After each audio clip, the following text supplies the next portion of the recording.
My final puff before the beginning. God, I love it, I have to admit. Hey, it's great to be with you. I'm Dennis Prager. Welcome to my home, my fireplace, my fire, my cigar. I'm in a very weird mood today, and this is not good because I'm always I often get near the edge, but I never fall off, thank God. Nevertheless, welcome. I said my name. Is that right, everybody? Yes? Okay, I won't say it again. This is my home. This is completely unrehearsed. It is a way to just get to know one another better, and especially, obviously, I'm not going to make believe you know me better, because you get to see me for this approximately 30 minutes each week. And it's very meaningful to me. This is why I do it, because we get a chance to talk about everything. And as I said, it's not scripted. I really give thought to what I would. I open with a subject, then I take your questions. So I was so torn on the opening subject that I actually had the four folks from PragerU who are here vote on it. And the vote was 2 in favor of one topic, and the other 2 were neutral. And since I had them vote, I wasn't going to have them vote and then say, I don't care about your vote.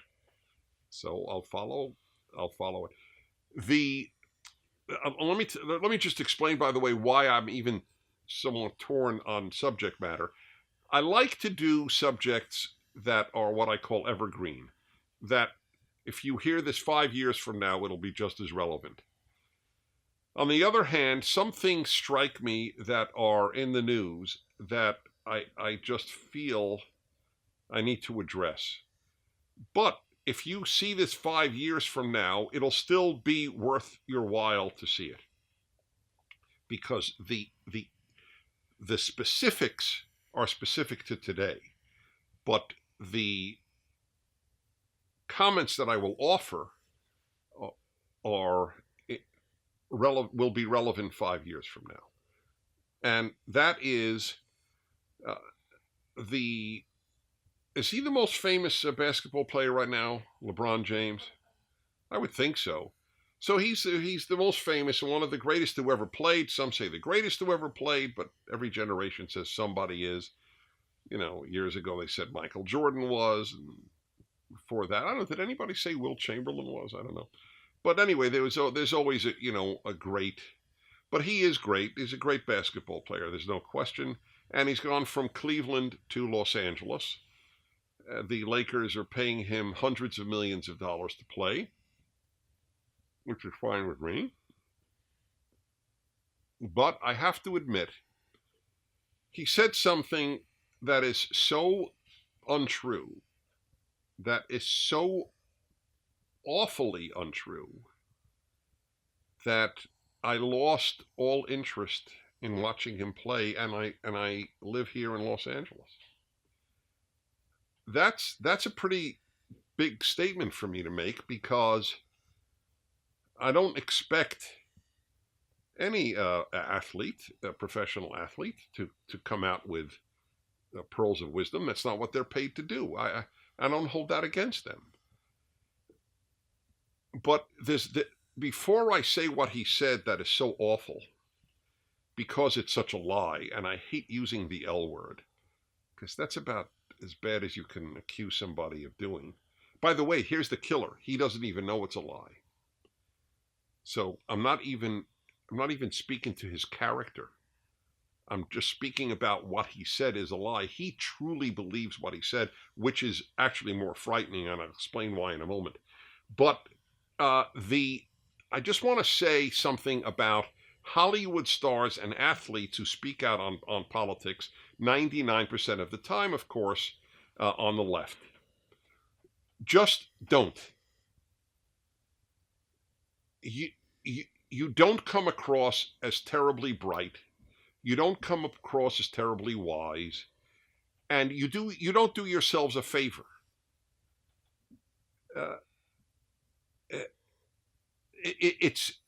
It's born of arrogance. You think that because you're famous, you therefore are significant, or excuse me, We're all significant as human beings, but you think that your thoughts are significant.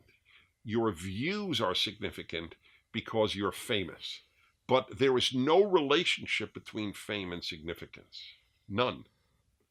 I have a saying that the famous are rarely significant and the significant are rarely famous.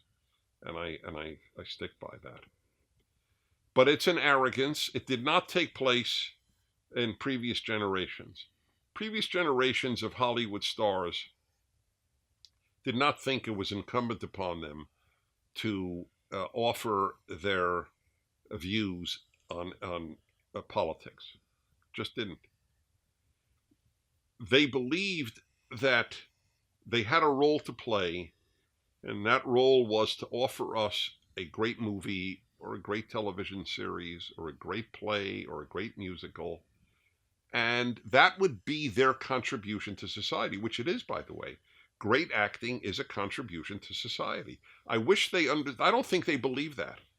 I think that deep down, a lot of these Hollywood people think that what they do for a living is meaningless. And so in order to give their lives meaning, they have to offer their thoughts on politics. And so it actually comes from a sense of insignificance, ironically. It's a combination of insignificance and arrogance. It's a bad combination. And the same with sports stars. That you play basketball or baseball or football or hockey or soccer really, really, really well does not qualify you to discuss society. It doesn't disqualify you either. I'm not saying you're disqualified. I'm just saying that it doesn't offer you a qualification. We want to watch you play the sport that God gave you this immense talent to play. Bring us joy that way. Bring us together. Don't speak about things that at least half, no matter what you say, half the country is going to be angry with you. Why would you want to do that? Your fan base is composed of left and right. Why would you want to alienate half your fans? So what did he say? He said on CNN, I'm paraphrasing. I'm not giving you exact word for word, but I'm paraphrasing accurately. And he said that the President Donald Trump, has divided the country in sports, or used sports to divide the country. Now, I characterize that as a lie because it is. The people who divided the country using sports were the guys who refused to stand in NFL games for the flag during the national anthem. That's where it began. Now, you might say they are right, they are moral, they are courageous, they are wonderful. You could have all the positive views you want. But don't lie. They started with the using of the sports to divide, not the president. The president was responding to those who initiated the division. That he can't see that is breathtaking. But by the way, he's not alone. No one on the left acknowledges this because they live in a make-believe world. That's why I say make-believe world, because he doesn't know he's lying. That's why I say it doesn't speak to his character. He thinks what he said is as obvious as 2 and 2 is 4. But it's completely, not partially, completely false. If you hate the president, you still have an obligation to say what is true. You can say, I agree with those guys in the NFL who wouldn't stand. I support them. I can't stand the president, and I'm angry that he attacked them for doing that. It's perfectly legitimate. But you can't make up a lie. They began with the using of sports to divide Americans, not the president. The president responded on behalf of at least half the country, which is sickened at the sight of such disrespect for what black and white and yellow died for, the American flag. Black veterans are as angry, as a general rule, at these black NFL players, and for that matter, whites who supported them, as any white veteran. I'm not a veteran, and I'm angry.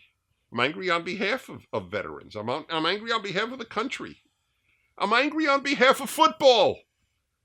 I said this as soon as it happened. Sports is one of the last areas where the guy next to you may be your total opposite in politics, but you're both cheering for the Eagles, or you're both cheering for the 49ers, or you're both cheering for the Yankees, or it doesn't matter. Do you get my point? Why do you have to ruin everything you touch, O left? I've documented that belief of mine. Whatever they touch, they ruin. From the arts to the universities to the high schools to religion to the Boy Scouts to male-female relations. I mean, it's a nihilistic movement, but that's a separate point for another time.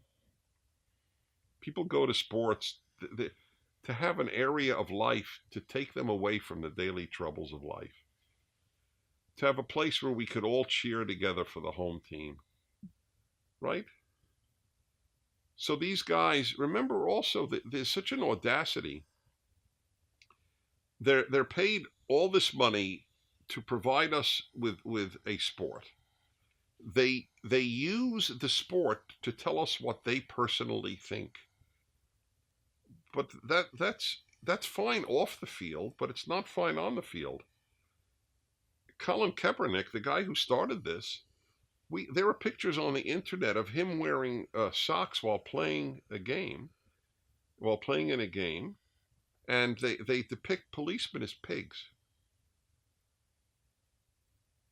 Now, what if somebody from the other side of the spectrum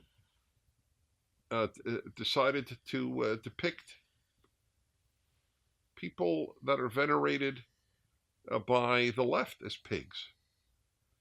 What if somebody had a picture of the last president as a pig? He couldn't stand the last president, and put it on his socks for an NFL game or a baseball game. I would be as angry, by the way, just as angry.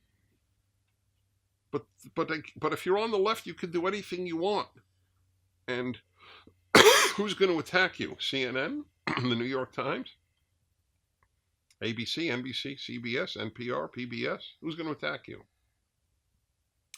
That's the problem. They have the entire media on their side, or virtually the entire media. The issue isn't who has the correct position. The issue is what is true. And what is true is that the NFL players were the ones who started using sports to divide the country, not the president. But he said it on CNN, where he got a welcome reception, and he knew it. Wouldn't it have been nice if Don Lemon, on whose show I have appeared many times, when Don and I saw each other at the last presidential, I think was it the Republican convention, presidential convention? We gave each other a huge hug, and we both meant it. I like Don. But Don didn't do his job. Don should have said, well, LeBron, maybe some people might say that it was the players who started the division, not the president. Isn't that the role of people in the media, is to respectfully challenge when truth demands it? So that was a terrible thing that he said. A young guy texted me, and he said, I am a dyed-in-the-wool, lifelong basketball fan. He lives in L.A. Said, I can't or he lived in L.A. and big Laker fan. He says, I can't watch it anymore after today, after or yesterday. And I don't blame him. That's all it does. It's just it makes people, it makes it harder to applaud for someone who said something so false. So that's my thought. Truth comes first. I have a motto. I've been on radio for 35 years. Believe me, if I weren't committed to truth, I mean fanatically committed to truth, I wouldn't have lasted that long. After a certain period of time, people would just know this guy doesn't tell the truth. But I do tell the truth, and if I make a mistake, I correct it over and over on the air. I don't want to make factual errors. And I have a motto on the show. The motto is first tell the truth, then give your opinion. See, this is so if he wanted to say, look, it's true, we're the guys, or not we on the left in sports, but he just could have said, yeah, it's true. The guys who refuse to stand for the national anthem and the flag, these guys are the ones who started. But I agree with them. Okay, so you tell the truth. They started the division, and then you give your opinion. But I agree with them. That's fine. I wouldn't have said a word about this. In fact, I would have praised LeBron James for a commitment to truth. I wish. Oh, and then he was asked by Don Lemon. So what would you say what would you say to the president if you were sitting across from him? He said, I wouldn't sit across from him. I wouldn't stay in the same room, or something to that effect. What kind of nonsense is that? He's been filled with so much hatred for the president, he wouldn't even sit across from him? Believe me, my anger at the previous president was pretty intense. I thought Barack Obama hurt this country. But if you'd say, what would you say to him? I would say I would be honored to sit and have dinner with him, and I would respectfully say X, Y, or Z. I wouldn't even appear in the same room. When Jimmy Carter showed up, I don't like Jimmy Carter. But when Jimmy Carter came into a radio station in which I was broadcasting, he came in to go on the show following me. I got up and stood up and shook his hand and said, how do you do, Mr. President? He wasn't even president anymore. But that's the way my parents raised me. You respect authority, legitimate authority. Now, of course, they don't believe, the left doesn't even believe that the president is a legitimate authority. This is astonishing that they contest the last election. That's what I said, they live in a make-believe world. But that's for another time. I can give you example after example for the next 52 Fireside Chats. But let's just try to think clearly. The people who started using sports to divide was not the President of the United States. He responded to the people who used sports to divide. Okay? All right. Sorry about that. I don't like saying those things, but I had no choice. Okey-doke, your questions. Elijah, 21. In a place called Sedro-Woolley, Washington. Sedro-Wooley. I'm not familiar with Sedro-Woolley. Hi, Dennis. I am a conservative atheist. Do you think religion is a necessary component of conservatism? What would be the best secular argument against abortion? Those are obviously two different questions. So first of all,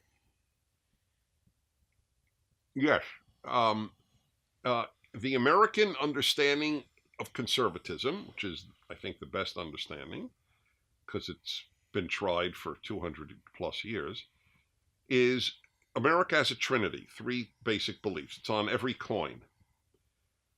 And they are liberty, in God we trust, e pluribus unum. In God we trust, is one of them, because the founders of the United States, though they were not by any means all normative Christians. In other words, they didn't all believe in the Christian Trinity. I fully acknowledge that.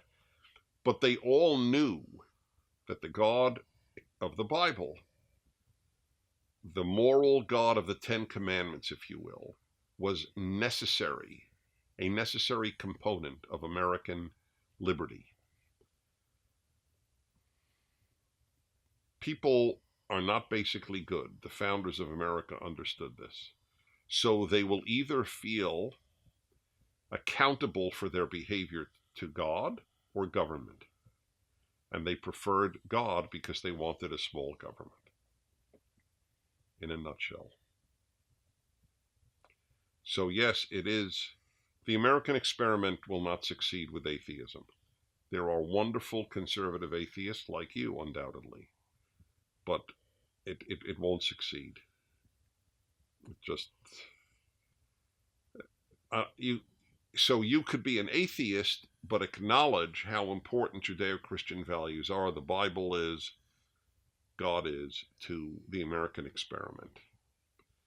What's the best secular argument against abortion? Actually, ironically, the best argument against abortion is secular. That's the irony. Science is the best argument, because the more we know how early the baby is formed. Plus, I have my arguments with regard to the morality of abortion are not even religious. They are secular. Watch my video. It's 5 minutes. It's all I ask from you. I don't remember the title, but it might have been the morality of abortion. But I said at the beginning, I'm not discussing legality, just morality. And all I used was common sense. You could be an atheist. Here is the question. That which the woman is carrying once she has had intercourse or even artificially inseminated. But once the sperm has punctured the egg and something is produced, what is the something? Is it a pimple? Is it a growth? What is it? What would you call it? So you want to call it a fetus? Okay, call it a fetus. Here's a very simple question on that. Is there any woman who is pregnant, who wants to keep her child, who wants to give birth, who was ever asked, hey, great to see you, let's give her a name. Give me a current female name. Eden. Sorry? Eden. Eden? Yes. All right. Hey, Eden, how's the fetus? Anybody ever asked that? Not one in history. How's your fetus doing? Is your fetus a boy or a girl? What are you going to name the fetus? Right? Why not? Because as soon as we know that the woman wants it, we call it a baby. We call it a fetus so as to enable her to get rid of it. But again, a little honesty here. I'm not giving you a religious argument. I'm giving you a right. What is it? What is produced? And if there is absolutely no medical reason to kill it, what is the justification? Because, we're told woman could do what she wants with her own body. I totally agree with that. A woman can do what she wants with her own body. But this baby or fetus is not her body. It's in her body. The line, a woman could do what she wants with her own body, is another fraudulent line. No one denies that a woman can do what she wants with her own body. You want to get a tattoo? Get a tattoo. You want 20 tattoos? Get 20 tattoos. You want to get a breast implant? Get a breast implant. You want to get a nose job? Get a nose job. You want whatever you want to do with your body, do with your body. No, the only people who, in my lifetime, who have stopped women from doing what they want to do with their own body are the feminists, who made up this nonsense about silicone breast implants causing diseases, and so they forcibly prevented such implants, even when women wanted them. But the fetus / baby is not her body; it's in her body. All the arguments, obviously there are religious arguments, but you don't need any of them. Okadoke. Alexandru, 22 in Romania. Hi, had a great time in Romania, speaking to 1,500 people in Cluj and Bucharest, thanks to their watching PragerU videos. Hi, Mr. Prager. Hi. What is the sense of the Hebrew word Sheol, which was translated into Greek as Hades? No one really knows what Sheol means, and I know biblical Hebrew real well. Sheol just means it's the place to which the dead go, but we don't know any more really about it. It's scholars are divided on what it means. What is more clear is the wording used for at least six of the biblical figures.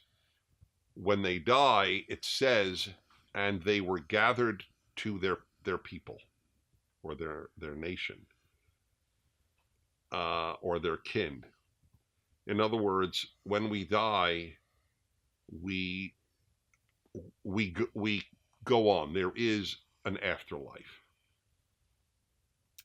Casey, 39, Amarillo, Texas. I often hear Christians speak of a relationship with God. I don't necessarily feel this. What is your position on this? Well, this is a tough one. My relationship to God, and I deeply believe in God, is not going to satisfy a lot of you watching. Maybe it will. I shouldn't even say that.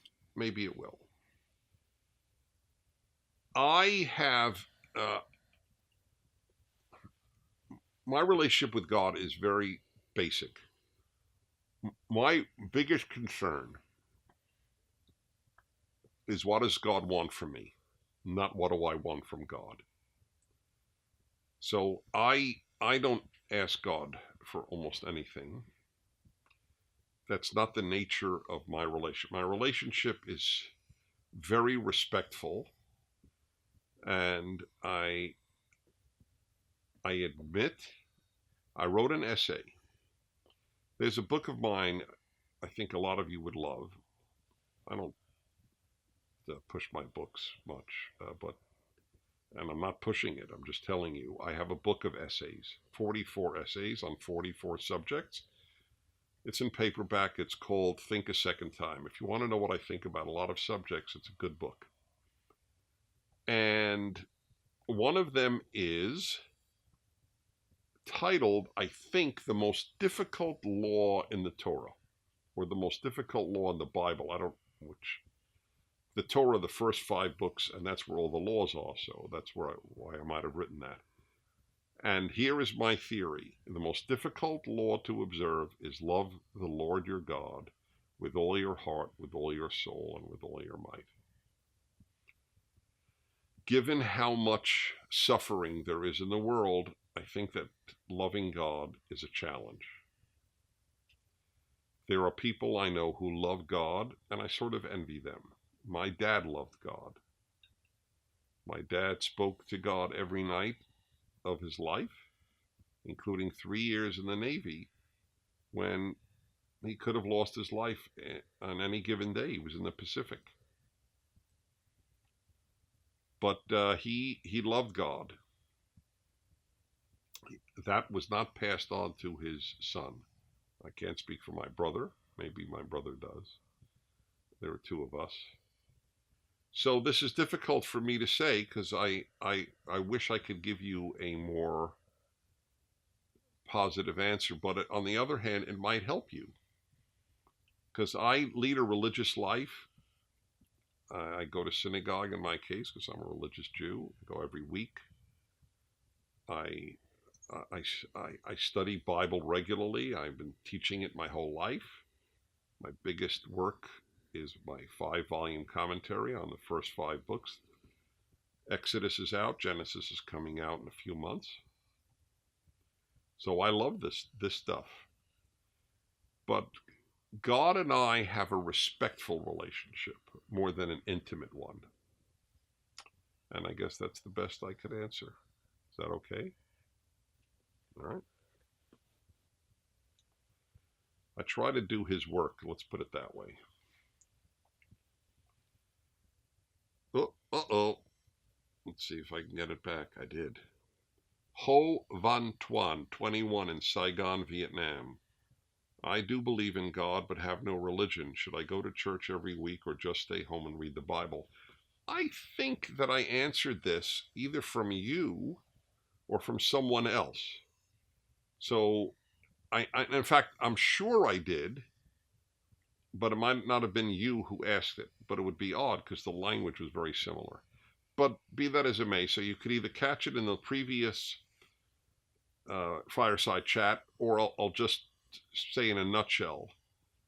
I think that you should go to church in your case, or synagogue in a Jew's case, or whatever it might be. I think it's important to be with other people who are also God-centered. We need other people in our lives. You'll probably find some fine people there. You don't have to agree with them on everything theologically. There are many, many reasons to go to church or synagogue. Not all of them are purely religious reasons. Many are just human reasons, if you will. To share this, to share whatever it is you have in common, and you do have obviously in common, you believe in God at the very least, and you want to study Bible. Why would you want to study it just on your own? It's much more fun to study it with people. Sharon, 65, Foothills, California. There's no place, Foothills, California. That's what she wrote? Foothills? I don't think there's a city, Foothills. Anyway, I'm not giving you a hard time, Sharon. How did our society get to the point of vilifying those who don't agree with us? Why do voices have to be raised on every issue? Why do people cut off ties with friends and family over political ideas? Well, to answer you, you have to be specific. It's the left that does that. I don't know anybody who stopped speaking to a parent because they voted for Hillary Clinton. But believe me, it's probably immeasurable the number of people who've cut ties with people who voted for Donald Trump.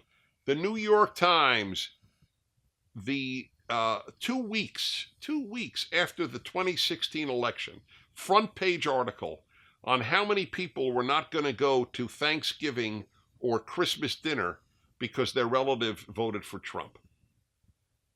They admitted it. It was almost all one direction. And the vilifying is almost all one direction. 6 Herb, sexist, intolerant, xenophobic, homophobic, Islamophobic, racist, bigoted. They're all terms the left use to dismiss people they differ with, and I'll tell you why. Because they don't have arguments. All they have is vilification. People who have arguments argue. People who don't have arguments vilify. Next. Okay, let's see here. All right. Okay. How much time have we been on? 35 minutes. Oh, it's already 35 minutes? All right, so I'll do one more here. Can I, Dennis, please talk about how this month is PragerU fundraising month? Well, it is, because it's my birthday, August. August 2nd is my birthday. And so we just decided to make August fundraising month. The only reason we could do what we do is because people donate. That's it. There is no other reason. It's all free. We will have 1 billion views this year. 1 billion. All over the world, as evidenced by my speaking in Romania this past summer. So please help us, because we're fighting a good fight. We don't scream. We don't vilify. See if there's one vilification in one of our 325 or so videos. We don't yell. We're trying to make the case for goodness, for the American experiment, because we think it could be universally applied, for God's existence, for the belief that God wants us to be good. I mean, this is not exactly crazy stuff. We have 4 Pulitzer Prize winners who've given courses, professors at some of the most prestigious universities in the world. We have 3 former prime ministers who have given videos. We're pretty serious. We want, though, to present ideas that very few young people hear at college or high school, anywhere in the world. We do a pretty good job, so your help would be a big deal. And for you Americans, know it's tax deductible. Okay, guys, are we good? It's always a joy to be with you. Happy to hear from you. And thanks for watching. From my home to yours, I'm Dennis Prager.